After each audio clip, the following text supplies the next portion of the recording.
Welcome back, everybody. It's good to see you. Thank you so much for joining me again today. If you're joining me on the premiere, thank you so much for being here. And if you're watching this after the fact, well, I hope you enjoyed today's video.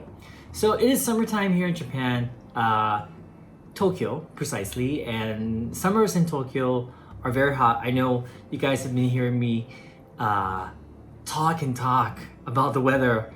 We like to talk about the weather here. Us Japanese, we really do. We have 4 seasons in Japan. 4 seasons. Summers are extremely hot. This year especially very hot. I think it hasn't been this intense in at least over a decade. I'm pretty sure. I don't remember a summer being this hot, but it truly is. And then before this, we had a very long rainy season. Yeah, it was very long. I think we had a record consecutive rainy season in a row. I think it's been like decades since we actually had such a long rainy season here in Japan. But anyway, yeah, on this video, it's in 2 parts. The first part is I'm going to share with you guys some new desserts, summer desserts from 7-Eleven, our local 7-Eleven here in Japan, because they have a lot. I'm sure you guys saw a variety of them. We tried them on our food review channel. If you missed that video, please go and check it out because this year 7-Eleven did a really good job. But they have a lot more. They have more, and I thought I'd share with you guys 4 of them. Well, 3 actually. One is a drink because I really wanted to try them out. Yeah, and then the second part, I will talk about what life was like in Hawaii for me, because one of you guys asked me about that on one of my live streams, I think, on this channel. So I thought I'll briefly touch upon that subject. So anyway, I want to get started with this drink right here because I am thirsty. It's really hot. And this one is a new drink called the Mogu Mogu drink, tapioca latte. In Japanese, it's called tapioca kokuto latte. Kokuto is black sugar. If you've watched our videos for some time, you probably already know what kokuto is, right? Kokuto is very popular in Okinawa.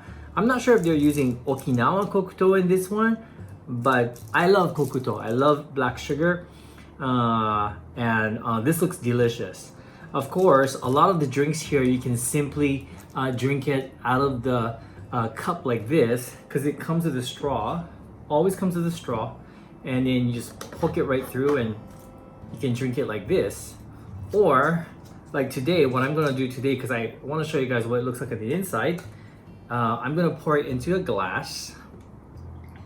Check it out, a lot of tapioca balls in there, and it actually looks like the color of milk.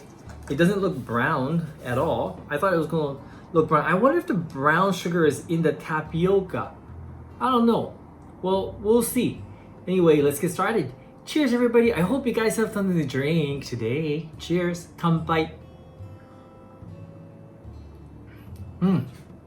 The black sugar is inside the milk.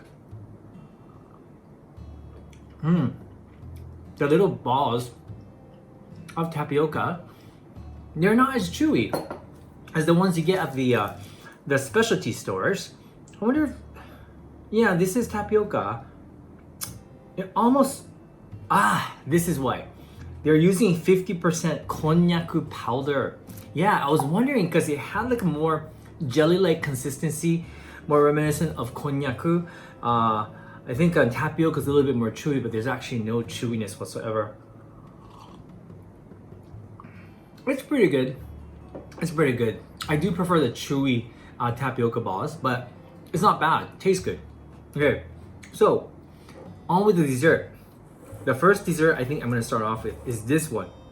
I tried this particular one, the original one, which is just a vanilla flavor. This is an Italian style pudding, and it's kind of like Japanese pudding, but it's a bit more firmer.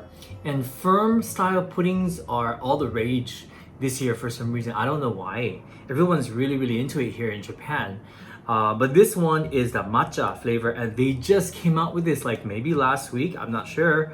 On the package it says Shintojo, that red little sticker that means brand new. So this is 250 yen.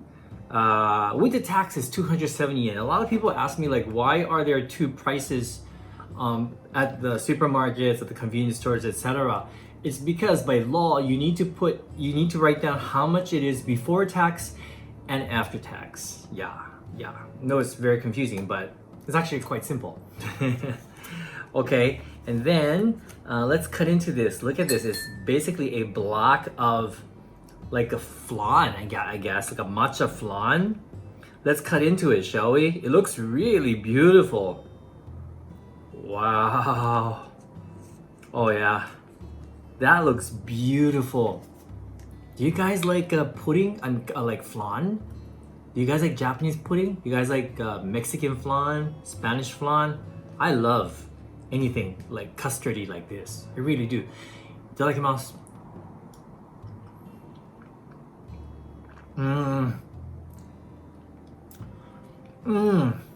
Okay. See, I tried the original one, the regular custard flavor one, and I love it. I love it so much because the consistency is very thick and rich. This is the same. It's the same, but with a matcha flavor.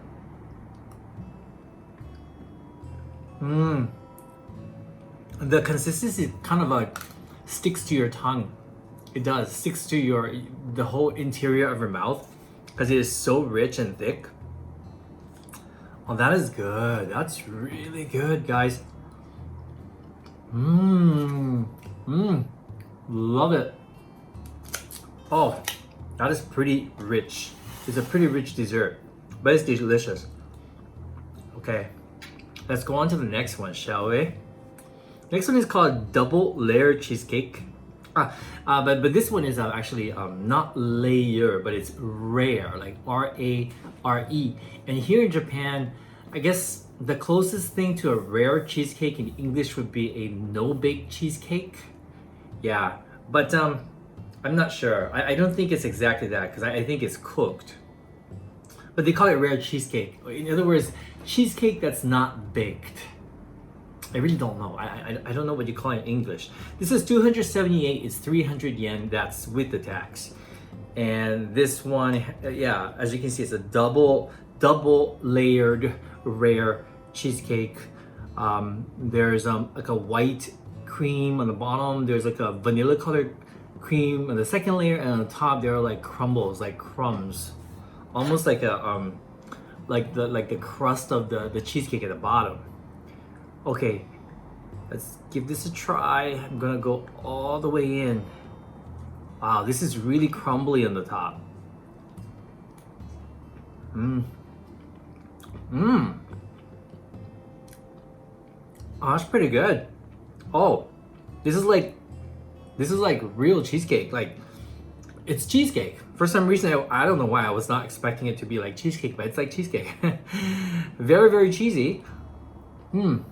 Has a little bit of tang to it, which is nice. That crunchy part I love on the top. That crumbly part. That's delicious. I like that. That's pretty good. That's pretty good. That is so good. I love desserts. I really do. I don't know about you guys. Are you guys like more of a sweet type of person or like a more savory? Satoshi is definitely a savory guy. He mentions it all the time. I'm more of a sweet type, I think. I love sweets. It's really hard for me to resist sweets. Oh my goodness. When Lawrence and we went to Los Angeles last year, Minnie's mom took us to Porto's, and many people claim that that's the best bakery in the LA area, and I swear it's like dreamland. It's such a big place, and they have showcases and showcases and showcases of goodies and baked goods. It's just amazing. And Mindy's mom was so kind. She actually like ordered me like humongous box of whatever I wanted. And I was like, there's no way I'm going to be able to finish all this, but there's too many things I want. I think we only got through like, I don't know, like maybe 10% of like whatever they had there. And what I did have was really, really good. And I really want to go back and try the other stuff. I especially like the ones with the guava. It was so delicious. I can't remember the names of what I had, but I had a lot. I had a lot from that place. I really did. Okay, so the last one is warabi mochi. This one is a wagashi, or Japanese type of dessert. And this is uji matcha latte zeri. So it's a matcha jelly gelatin dessert, 260 yen. And they're using matcha from the Uji region in Kyoto, which is one of the best types of tea. And yeah, it's a beautiful color. It's green. There's some whipped cream on the top. It looks like a mousse actually. And then the bottom layer is like dark. So I'm imagining that's like kuromitsu maybe. And then there's like matcha cubes in the middle. All right, let's go for this one. Very soft. Oh yeah. Look at all that brown sauce on the inside. I'm pretty sure this is kuromitsu. Usually they pair kuromitsu, which is like Japanese black sugar. They usually pair that with matcha. It's a really good combination.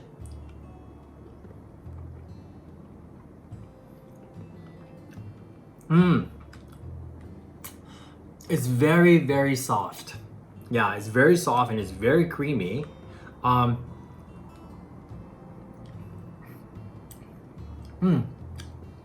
It is kuromitsu. It is, but it's very subtle though, which is why I had to take a couple of bites. The matcha flavor is stronger than the kuromitsu. I wish the kuromitsu was just a little bit stronger.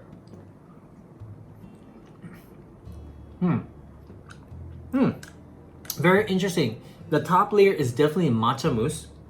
The middle layer has like cubes of matcha. It's like matcha jello. And then the bottom layer is like it's like a gelatinized black sugar sauce. It's pretty good. It's refreshing. It's very Japanese in taste, but it's not very intense. Personally, I like my matcha a bit more intense. I also like my kuromitsu pretty sweet. Like this almost tastes like it's a little bit diluted. It's not bad, but it's not great, to be honest with you. I have to say, from the selections I had today, my favorite one was the double rare cheesecake. Yeah, I actually didn't think I was gonna like that one the best. I thought it was definitely gonna be one of the matcha ones because I love anything matcha, but today I think the double rare cheesecake is my choice. The Italian pudding, I do prefer the original flavor, just the custard flavor one. I think that one was better than this one just because I feel like the matcha flavor could be a little bit more stronger. Yeah, that's just my opinion. Yeah, I don't know. I hope they look good to you. All right, so part 2 of this video. I thought I'd talk about my life in Hawaii. So I'm gonna try to talk about it as quickly as possible because, you know, I lived there for a very long time. So anyway, quickly, I moved to Hawaii with my mother when I was 5.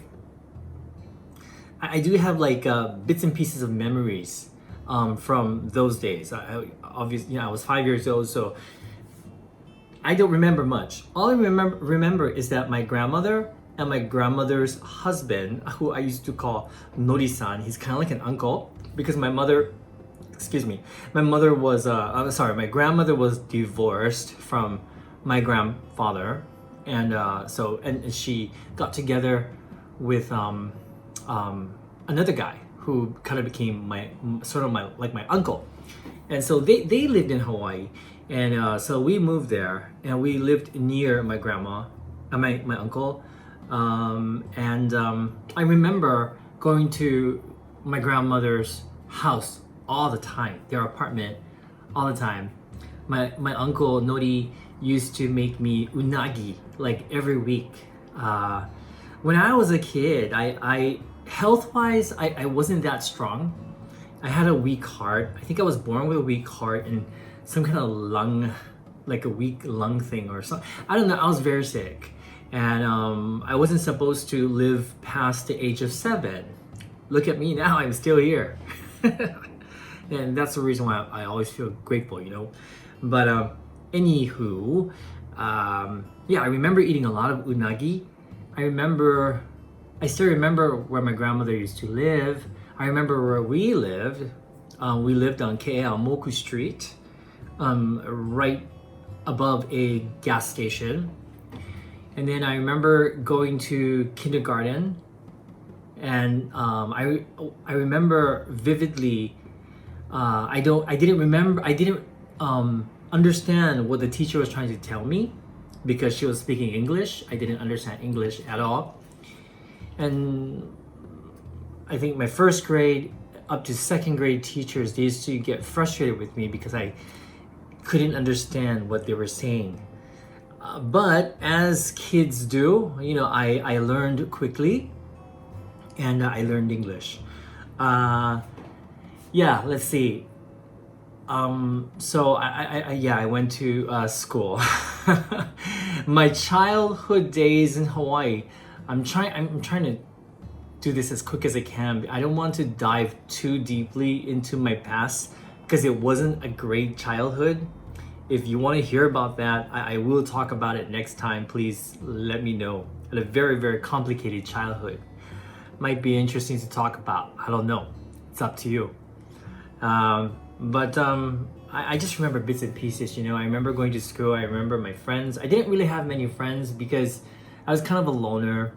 I was reserved. I was shy. Plus, I didn't speak the language.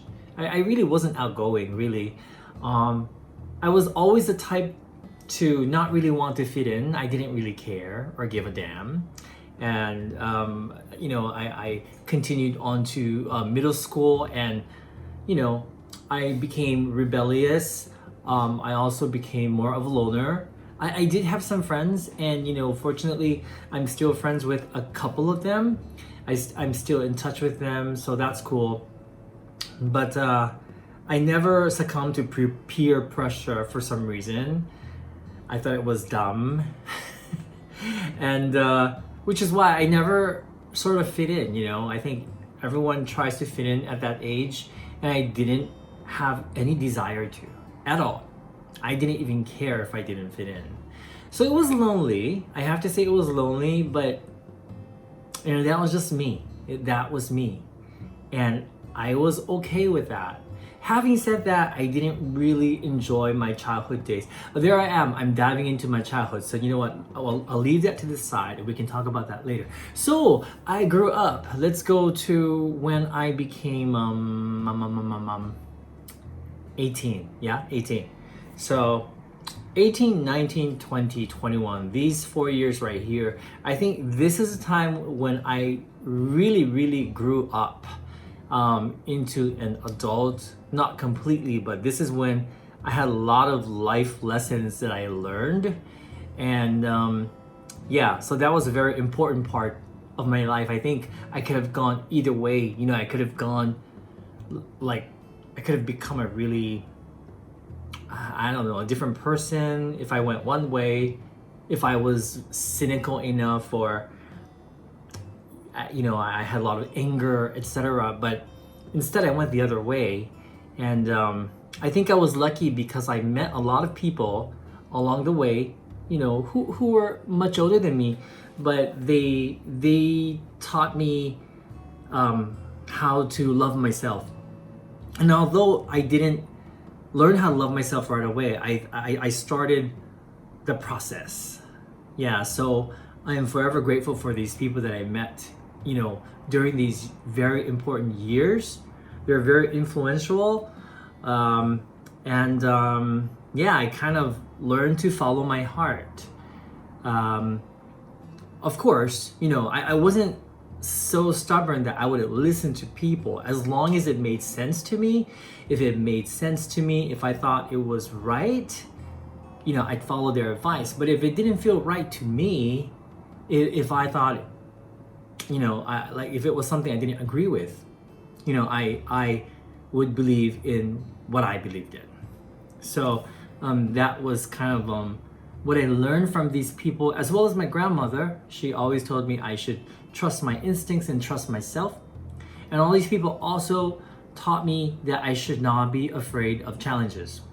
Never to run away from my fear. And so even though I was not always successful, because there were times when I did run away from certain things in life, they were too scary, too much responsibility or whatnot. I sometimes I did run away, but all the times I learned something is when there was a challenge in front of me, and I faced those challenges head on. And once again, I am talking about my life again. Let's talk about my life in Hawaii. Oh my God, I keep going to those things, because those things I remember. Anyway, life in Hawaii. I'm sorry, guys. Life in Hawaii. So let's see, what was it like? Well, back then compared to now, it wasn't as hot as it gets these days.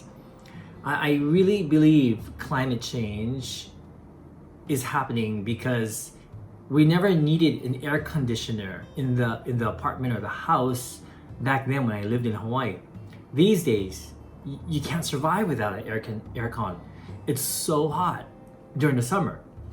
And the winters were a lot colder, I feel, back then. Sometimes we used to have fog. I remember fog. Can you imagine? And then the other thing I remember is because, back then when I was a teenager, well, actually 18, 19, 20, 21 years old, it was in the 80s. So things were very different. Waikiki, if you've been to Hawaii recently, guys, it's like paradise, and there's flowers and landscape streets and all that stuff, and everything's catered toward the tourists. Whereas back then, there were actually equally as many locals as there were tourists. It was more, in my opinion, it felt more like a city back then, like a gritty, grungy city back then than it is now, where it's more like Disneyland. So back then, yeah, it was so different. There were pedicab drivers, which are like rickshaw drivers, running all around Waikiki. I'm pretty sure there are still prostitutes in Waikiki, but there were a lot more prostitutes back then. So it felt like a city, not so much a resort.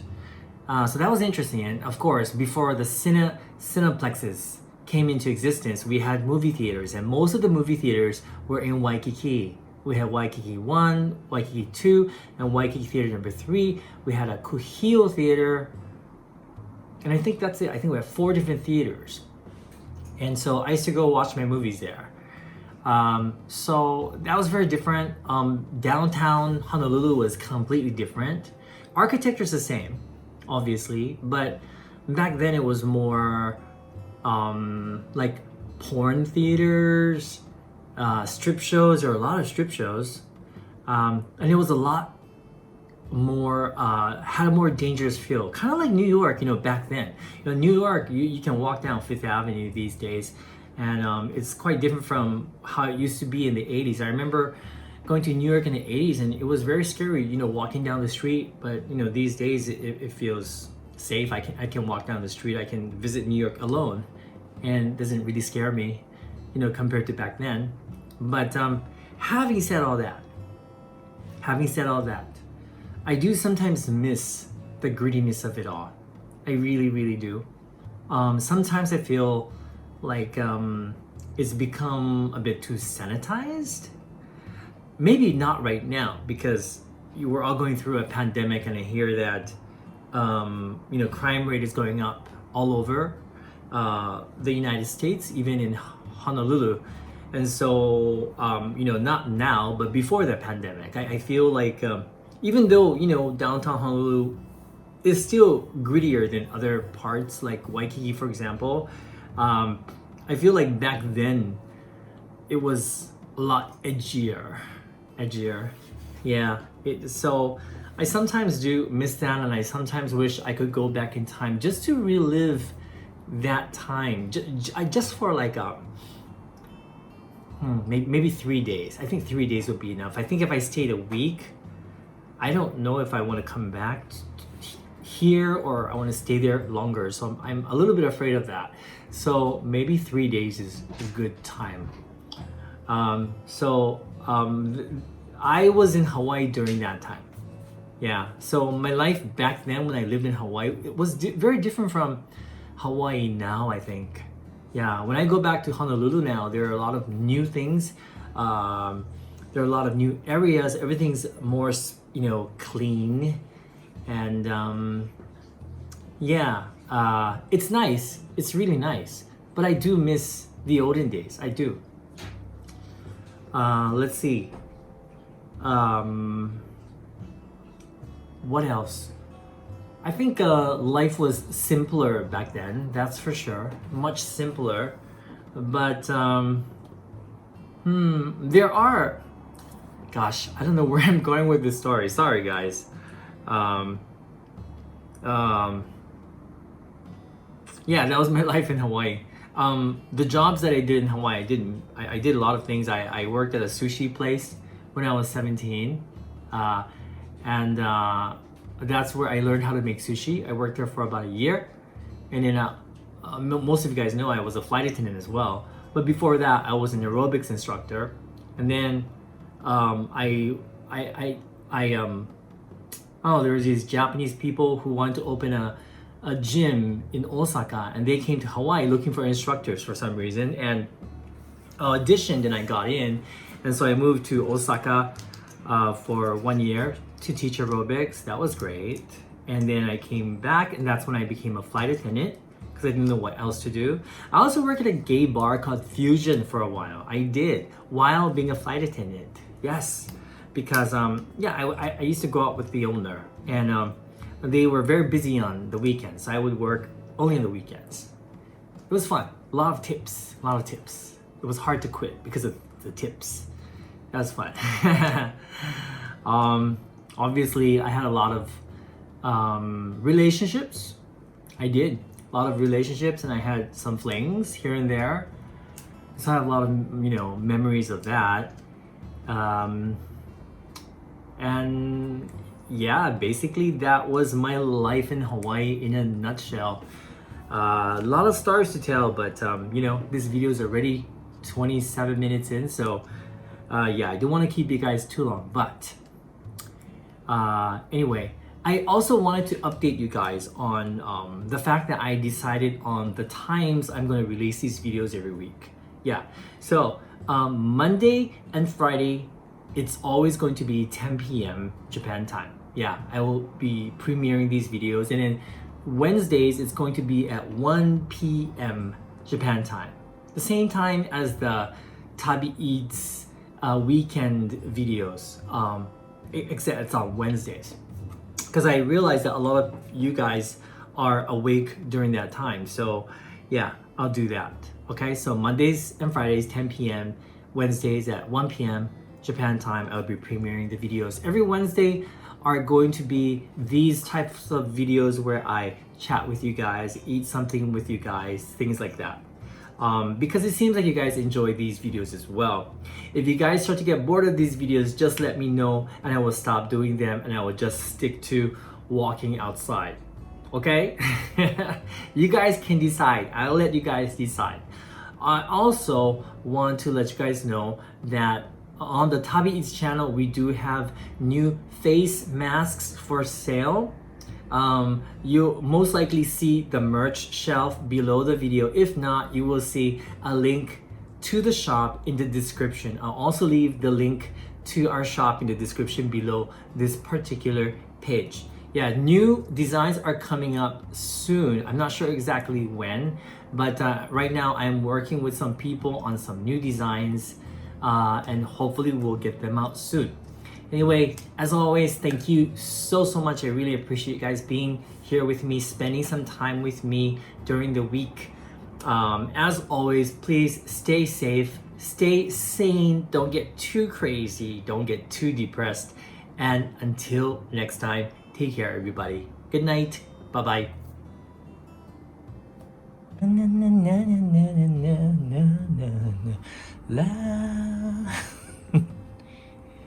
Justin, why are you so beautiful? Why? Why?